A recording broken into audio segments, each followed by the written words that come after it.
Hello students, ਅੱਜ ਦਾ topic ਹੈ capital formation. Change ਇਨ capital stock ਨੂੰ ਜਾਂ ਕੈਪੀਟਲ ਸਟਾਕ ਦੇ ਵਾਧੇ ਨੂੰ ਕੈਪੀਟਲ ਫਾਰਮੇਸ਼ਨ ਕਿਹਾ ਜਾਂਦਾ ਹੈ।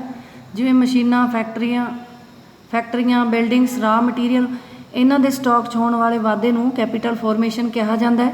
ਇਨਕਮ ਨੂੰ ਦੋ ਹਿੱਸਿਆਂ 'ਚ ਡਿਵਾਈਡ ਕੀਤਾ ਜਾਂਦਾ ਹੈ, Y=C+S, ਕੰਜੰਪਸ਼ਨ ਅਤੇ ਸੇਵਿੰਗ। ਨੈਸ਼ਨਲ ਇਨਕਮ ਦੇ ਜਿਹੜੇ ਹਿੱਸੇ ਨੂੰ ਕੰਜੰਪਸ਼ਨ ਦੇ ਉੱਤੇ ਖਰਚ ਨਹੀਂ ਕੀਤਾ ਜਾਂਦਾ ਉਸ ਨੂੰ ਸੇਵਿੰਗ ਕਿਹਾ ਜਾਂਦਾ ਹੈ। ਸੇਵਿੰਗ ਪ੍ਰਾਪਤ ਕਰਨ ਵਾਸਤੇ ਇਨਕਮ ਦੇ ਵਿੱਚੋਂ ਕੰਜੰਪਸ਼ਨ ਨੂੰ ਘਟਾ ਦਿੱਤਾ ਜਾਂਦਾ ਹੈ ਅਤੇ ਜਿੰਨੀ ਸੇਵਿੰਗ ਹੁੰਦੀ ਹੈ ਮੰਨਿਆ ਜਾਂਦਾ ਵੀ ਓਨਾ ਹੀ ਇਨਵੈਸਟਮੈਂਟ ਹੁੰਦਾ ਹੈ। ਸੇਵਿੰਗ ਅਤੇ ਇਨਵੈਸਟਮੈਂਟ ਇੱਕ ਦੂਜੇ ਦੇ ਬਰਾਬਰ ਹੁੰਦੀ ਹੈ। ਜੇ ਹੁਣ ਇਨਕਮ ਨੂੰ ਚੇਂਜ ਕਰ ਦਈਏ ਤਾਂ ਡੈਲਟਾ C ਹੋ ਜਾਊਗਾ, ਕੰਜੰਪਸ਼ਨ ਚੇਂਜ ਹੋ ਕੇ ਡੈਲਟਾ C ਹੋ ਗਿਆ, ਸੇਵਿੰਗ ਚੇਂਜ ਹੋ ਕੇ ਡੈਲਟਾ S ਹੋ ਗਿਆ। ਤਾਂ ਡੈਲਟਾ S ਪ੍ਰਾਪਤ ਕਰਨਾ ਤਾਂ delta Y minus delta C ਇਹੀ ਇਕੁਏਸ਼ਨ ਰਹੂਗੀ। ਇਸ ਨੂੰ ਆਪਾਂ ਡੈਲਟਾ ਨਾਲ ਚੇਂਜ ਕਰ ਦਿਆਂਗੇ। Delta S delta I।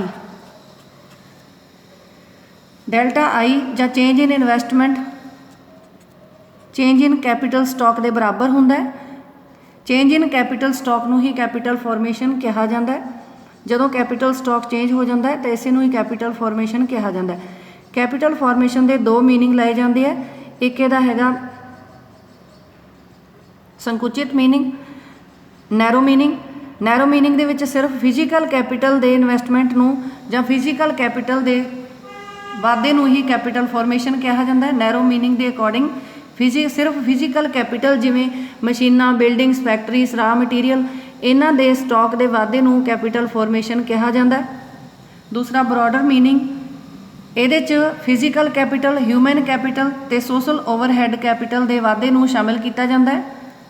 Human capital ਜਿਵੇਂ ਹਿਊਮਨ ਦੀ ਐਫੀਸ਼ੀਐਂਸੀ, ਉਹਦੀ ਐਜੂਕੇਸ਼ਨ, ਹੈਲਥ, ਇਸ ਨੂੰ ਵਧਾਉਣ ਦੇ ਉੱਤੇ ਜਿਹੜਾ ਖਰਚ ਕੀਤਾ ਜਾਂਦਾ ਉਸ ਨੂੰ ਹਿਊਮਨ ਕੈਪੀਟਲ ਕਿਹਾ ਜਾਂਦਾ ਹੈ।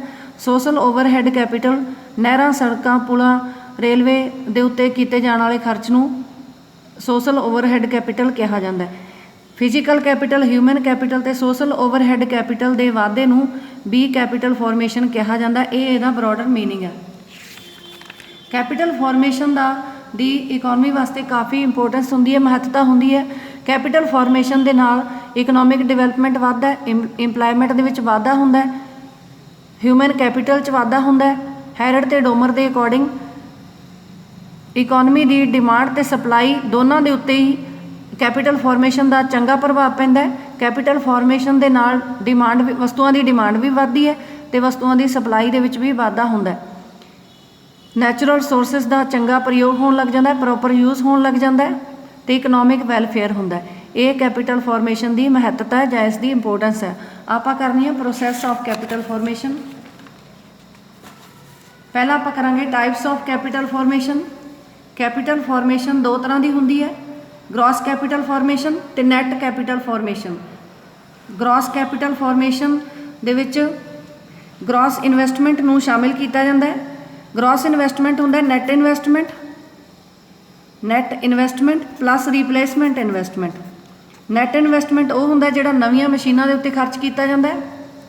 ਨੈਟ ਇਨਵੈਸਟਮੈਂਟ ਜਿਹੜਾ ਨਵੀਆਂ ਮਸ਼ੀਨਾਂ, ਨਵੀਆਂ ਫੈਕਟਰੀਆਂ ਦੇ ਉੱਤੇ ਨਵੀਂ ਬਿਲਡਿੰਗ ਦੇ ਉੱਤੇ ਖਰਚ ਕੀਤੇ ਜਾਣ ਵਾਲੇ ਪੈਸੇ ਨੂੰ ਨੈਟ ਇਨਵੈਸਟਮੈਂਟ ਕਿਹਾ ਜਾਂਦਾ ਹੈ। ਰੀਪਲੇਸਮੈਂਟ ਇਨਵੈਸਟਮੈਂਟ ਹੈ ਪੁਰਾਣੀਆਂ ਮਸ਼ੀਨਾਂ ਦੀ ਰਿਪੇਅਰ ਕਰਨ ਵਾਸਤੇ, ਬਿਲਡਿੰਗਸ ਦੀ ਰਿਪੇਅਰ ਕਰਨ ਵਾਸਤੇ ਜਿਹੜਾ ਵੀ ਪੈਸਾ ਰੱਖਿਆ ਜਾਂਦਾ ਉਸ ਨੂੰ ਰੀਪਲੇਸਮੈਂਟ ਇਨਵੈਸਟਮੈਂਟ ਕਿਹਾ ਜਾਂਦਾ। ਨੈਟ ਇਨਵੈਸਟਮੈਂਟ ਅਤੇ ਰੀਪਲੇਸਮੈਂਟ ਇਨਵੈਸਟਮੈਂਟ ਨੂੰ ਗ੍ਰੋਸ ਇਨਵੈਸਟਮੈਂਟ ਕਿਹਾ ਜਾਂਦਾ। Gross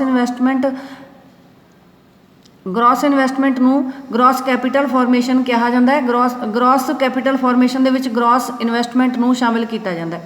net capital formation net investment ਨਾਲ ਰਿਲੇਟਡ ਹੈ, ਨੈਟ ਇਨਵੈਸਟਮੈਂਟ ਨਾਲ ਸੰਬੰਧਿਤ ਹੈ। ਇਹਦੇ ਸਿਰਫ ਜਦੋਂ ਨਵੀਆਂ ਮਸ਼ੀਨਾਂ, ਨਵੀਂ ਬਿਲਡਿੰਗ, ਨਵੀਂ ਫੈਕਟਰੀ ਦੇ ਵਿੱਚ ਖਰਚ ਕੀਤਾ ਜਾਂਦਾ ਤਾਂ ਇਸ ਜਾਂ ਇਹਨਾਂ ਦਾ ਸਟਾਕ ਦੇ ਵਿੱਚ ਵਾਧਾ ਕੀਤਾ ਜਾਂਦਾ ਤਾਂ ਇਸ ਨੂੰ ਨੈਟ ਕੈਪੀਟਲ ਫਾਰਮੇਸ਼ਨ ਕਿਹਾ ਜਾਂਦਾ। Process of capital formation. Capital formation the process ਕੀ ਹੈ ਜਾਂ ਕੈਪੀਟਲ ਫਾਰਮੇਸ਼ਨ ਦੇ ਸੋਰਸਿਸ ਕਿਹੜੇ ਹੈਗੇ ਆ। ਤਾਂ ਪ੍ਰੋਸੈਸ ਹੈ ਜਿਹੜੀ ਕੈਪੀਟਲ ਫਾਰਮੇਸ਼ਨ ਦੀ ਹੈ ਇਹ ਡਿਪੈਂਡ ਕਰਦੀ ਹੈ ਸਪਲਾਈ ਆਫ ਕੈਪੀਟਲ ਅਤੇ ਡਿਮਾਂਡ ਆਫ ਕੈਪੀਟਲ ਦੇ ਉੱਤੇ। ਸਪਲਾਈ ਆਫ ਕੈਪੀਟਲ ਅਤੇ ਡਿਮਾਂਡ ਆਫ ਕੈਪੀਟਲ ਦੇ ਉੱਤੇ। ਸਪਲਾਈ ਆਫ ਕੈਪੀਟਲ ਡਿਪੈਂਡ ਕਰਦੀ ਹੈ ਸੇਵਿੰਗ ਤੇ ਮੋਬਿਲਾਈਜੇਸ਼ਨ ਆਫ ਸੇਵਿੰਗ ਦੇ ਉੱਤੇ।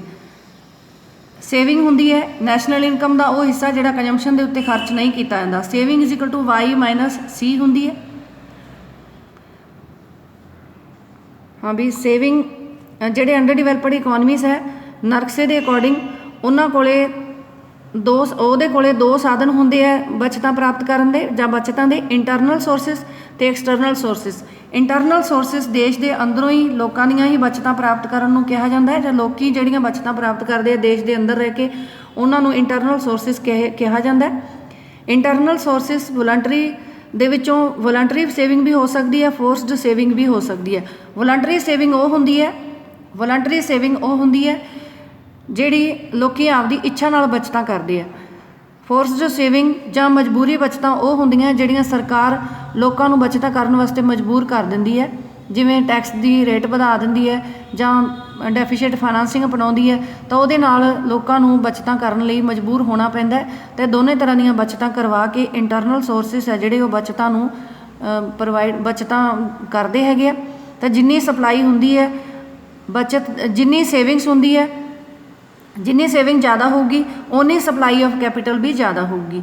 ਦੂਜੇ ਸੋਰਸਿਸ ਹੈਗੇ ਆ external sources capital formation saving ਦੇ। ਦੂਜਾ ਸੋਰਸਿਸ ਹੈ ਸੇਵਿੰਗ ਪ੍ਰਾਪਤ ਕਰਨ ਦਾ ਐਕਸਟਰਨਲ ਸੋਰਸਿਸ ਹੈ ਜਿਹੜੇ ਵਿਦੇਸ਼ਾਂ ਦੀਆਂ ਬਚਤਾਂ ਨੂੰ ਪ੍ਰਾਪਤ ਕਰਨਾ ਜਾਂ ਵਿਦੇਸ਼ਾਂ ਦੀਆਂ ਬਚਤਾਂ ਨੂੰ ਯੂਜ਼ ਕਰਨਾ। ਵਿਦੇਸ਼ੀ ਲੋਕਾਂ ਦੁਆਰਾ ਜਿਹੜੀਆਂ ਬਚਤਾਂ ਕੀਤੀਆਂ ਜਾਂਦੀਆਂ ਜਾਂ ਵਿਦੇਸ਼ੀ ਸਰਕਾਰਾਂ ਦੁਆਰਾ ਦਿੱਤੀਆਂ ਗਈਆਂ ਬਚਤਾਂ ਨੂੰ ਐਕਸਟਰਨਲ ਸੋਰਸਿਸ ਕਿਹਾ ਜਾਂਦਾ ਹੈ। ਬਾਹਰੋਂ ਵੀ ਬਚਤਾਂ ਪ੍ਰਾਪਤ ਕੀਤੀਆਂ ਜਾ ਸਕਦੀਆਂ। ਸੇਵਿੰਗ ਸਪਲਾਈ ਆਫ ਕੈਪੀਟਲ ਨੂੰ ਪ੍ਰਭਾਵਿਤ ਕਰਨ ਵਾਲਾ ਦੂਜਾ ਫੈਕਟਰ ਹੈ ਮੋਬਿਲਾਈਜੇਸ਼ਨ ਆਫ ਸੇਵਿੰਗ ਨੂੰ ਸਿਰਫ ਸੇਵਿੰਗ ਕਰਨਾ ਹੀ ਕੈਪੀਟਲ ਫਾਰਮੇਸ਼ਨ ਵਾਸਤੇ ਜ਼ਰੂਰੀ ਨਹੀਂ ਹੁੰਦਾ, ਸੇਵਿੰਗ ਨੂੰ ਇਕੱਠਾ ਕਰਨਾ ਵੀ ਜ਼ਰੂਰੀ ਹੁੰਦਾ। ਸੇਵਿੰਗ ਨੂੰ ਇਕੱਠਾ ਕਰਨ ਵਾਸਤੇ ਜ਼ਰੂਰੀ ਹੈ ਕਿ ਉਸ ਦੇਸ਼ ਦੇ ਵਿੱਚ ਜਾਂ ਇਕੋਨਮੀ ਦੇ ਵਿੱਚ ਬੈਂਕਿੰਗ ਸਿਸਟਮ ਵਧੀਆ ਹੋਵੇ, ਫਾਈਨੈਂਸ਼ੀਅਲ ਇੰਸਟੀਟਿਊਸ਼ਨਸ ਹੋਣ ਤਾਂ ਕਿ ਉਹ ਬਚਤਾਂ ਨੂੰ ਇਕੱਠੀਆਂ ਕਰ ਸਕਣ ਅਤੇ ਉਹਨਾਂ ਬਚਤਾਂ ਨੂੰ ਇਨਵੈਸਟਮੈਂਟ ਕਰਨ ਵਾਲਿਆਂ ਤੱਕ ਪਹੁੰਚਾ ਸਕਣ। ਦੂਸਰਾ ਫੈਕਟਰ ਹੈ capital formation the demand of capital. Demand of capital investment ਕਰਨ ਵਾਸਤੇ ਕੀਤੀ ਜਾਂਦੀ ਹੈ। ਇਨਵੈਸਟਮੈਂਟ ਕਰਨ ਵਾਸਤੇ ਕੈਪੀਟਲ ਦੀ ਡਿਮਾਂਡ ਕੀਤੀ ਜਾਂਦੀ ਹੈ। ਇਨਵੈਸਟਮੈਂਟ ਕਰਨ ਵਾਸਤੇ ਦੇਸ਼ ਦੇ ਵਿੱਚ ਵਧੀਆ ਏਬਲ ਐਂਟਰਪ੍ਰੇਨਿਓਰ ਹੋਣੇ ਚਾਹੀਦੇ ਆ, ਏਬਲ ਐਫੀਸ਼ੀਐਂਟ ਐਂਟਰਪ੍ਰੇਨਿਓਰ ਹੋਣੇ ਚਾਹੀਦੇ ਆ ਜਿਹੜੇ ਰਿਸਕ ਉਠਾ ਸਕਦੇ ਹੋਣ। ਅੰਡਰ ਡਿਵੈਲਪਡ ਇਕੋਨਮੀਜ਼ ਦੇ ਵਿੱਚ ਏਬਲ ਅਤੇ ਐਫੀਸ਼ੀਐਂਟ ਐਂਟਰਪ੍ਰੇਨਿਓਰ ਹੈ ਜਿਹੜੇ ਉਹਨਾਂ ਦੀ ਕਮੀ ਹੋ ਸਕਦੀ ਹੈ। ਇਸ ਕਰਕੇ ਇਹਨਾਂ ਦੀ ਕਮੀ ਨੂੰ ਪੂਰਾ ਕਰਨ ਵਾਸਤੇ ਇਹ ਕੰਮ ਸਰਕਾਰ ਦੁਆਰਾ ਕੀਤਾ ਜਾ ਸਕਦਾ ਹੈ। ਸਰਕਾਰ ਨਹਿਰਾਂ, ਸੜਕਾਂ, ਪੁਲਾਂ, ਸੋਸ਼ਲ ਓਵਰਹੈੱਡ ਕੈਪੀਟਲ ਦੇ ਵਿੱਚ ਇਨਵੈਸਟਮੈਂਟ ਕਰ ਸਕਦੀ ਹੈ, ਕਿਉਂਕਿ ਸੋਸ਼ਲ ਓਵਰਹੈੱਡ ਕੈਪੀਟਲ ਦੇ ਵਿੱਚ ਕੀਤਾ ਜਾਣ ਵਾਲਾ ਇਨਵੈਸਟਮੈਂਟ ਵੱਡੀ ਮਾਤਰਾ 'ਚ ਕਰਨਾ ਪੈਂਦਾ ਅਤੇ ਇਸ ਤੋਂ ਪ੍ਰਾਪਤ ਹੋਣ ਵਾਲਾ ਪ੍ਰੋਫਿਟ ਕਾਫੀ ਲੰਬੇ ਸਮੇਂ ਬਾਅਦ ਮਿਲਦਾ ਜਾਂ ਥੋੜ੍ਹਾ ਹੁੰਦਾ। ਤਾਂ ਇਸ ਕਰਕੇ ਪ੍ਰਾਈਵੇਟ ਸੈਕਟਰ ਇੱਥੇ ਇਨਵੈਸਟਮੈਂਟ ਕਰਨਾ ਨਹੀਂ ਪਸੰਦ ਕਰਦਾ। ਤਾਂ ਅੰਡਰ ਡਿਵੈਲਪਡ ਇਕੋਨਮੀਜ਼ ਦੇ ਵਿੱਚ ਸਰਕਾਰ ਨੂੰ ਸੋਸ਼ਲ ਓਵਰਹੈੱਡ ਕੈਪੀਟਲ ਦੇ ਵਿੱਚ ਇਨਵੈਸਟਮੈਂਟ ਕਰਨਾ ਚਾਹੀਦਾ ਅਤੇ ਇਸ ਤਰ੍ਹਾਂ ਦਾ ਇਨਵੈਸਟਮੈਂਟ ਕਰਨਾ ਚਾਹੀਦਾ ਜਿਹਦੇ ਨਾਲ ਪ੍ਰਾਈਵੇਟ ਸੈਕਟਰ ਇਨਕਰੇਜ ਹੋਵੇ। ਇਸ ਤਰ੍ਹਾਂ ਦਾ ਇਨਵੈਸਟਮੈਂਟ ਨਹੀਂ ਕਰਨਾ ਚਾਹੀਦਾ ਜਿਹਦੇ ਨਾਲ ਪ੍ਰਾਈਵੇਟ ਸੈਕਟਰ ਡਿਸਕਰੇਜ ਹੋਵੇ। ਤਾਂ ਅੰਡਰ ਡਿਵੈਲਪਡ ਇਕੋਨਮੀਜ਼ ਦੇ ਵਿੱਚ ਪ੍ਰਾਈਵੇਟ ਅਤੇ ਪਬਲਿਕ ਸੈਕਟਰ ਦੋਨੇ ਮਿਲ ਕੇ ਇਨਵੈਸਟਮੈਂਟ ਕਰਦੇ ਆ। ਤਾਂ ਜਿੰਨਾ ਜ਼ਿਆਦਾ ਡਿਮਾਂਡ ਆਫ ਕੈਪੀਟਲ ਹੁੰਦੀ ਹੈ ਜਾਂ ਇਨਵੈਸਟਮੈਂਟ ਜਿੰਨਾ ਜ਼ਿਆਦਾ ਕੀਤਾ ਜਾਂਦਾ ਉਹਨਾਂ ਕੈਪੀਟਲ ਫਾਰਮੇਸ਼ਨ ਵੀ ਜ਼ਿਆਦਾ ਹੁੰਦਾ। ਇਹ ਸੀ process of capital formation. Thank you students.